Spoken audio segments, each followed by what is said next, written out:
Hey everyone. So it's been about 2 months since I did my strawberry bare root video, and I thought I'd do a quick update because I am noticing something. So if you recall, on the left-hand side over here, we had the Honeyo's, which is a June-bearing variety, and on the right-hand side over here, we had the Seascape, which is a day neutral.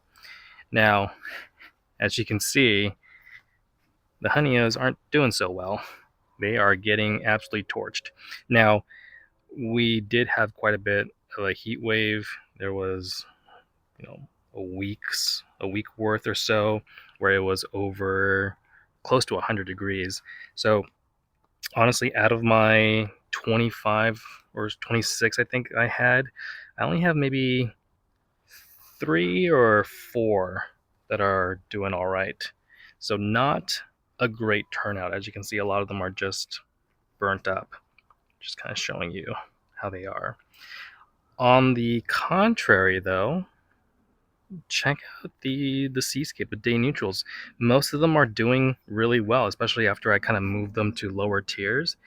But you can see that, a good chunk of them are doing okay. Some started even trying to bear fruit, which we kind of snipped most of them off. But yeah, check that out. So after doing a bit of research, it seems like the day neutral varieties are a bit more heat tolerant compared to the June bearings, or sorry, the June bearings. So in this case, since I not only did I do 2 different varieties, but the day neutrals are better for higher heat. And since I planted these late in May, it's no surprise that they are doing better. Both of them are in the same location, as you can see here, and both are being watered at the same time as well, and using the same soil. So everything is the same. The only difference is the varieties. So something to take note. There is, of course, the third variety, which is everbearing, which is somewhere in the middle, a little better heat tolerant, but not as good as the day neutrals that we see here. I'm hoping that based on the location of how I've rotated, I try to put these remaining ones that are doing well more in the shade if possible. So hopefully they will survive.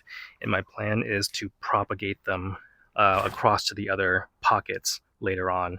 So hopefully that helps. If you enjoyed this video or learned something new or want to see more updates on my strawberry plants, go ahead and subscribe so you'll be notified when that happens. Thanks, everyone.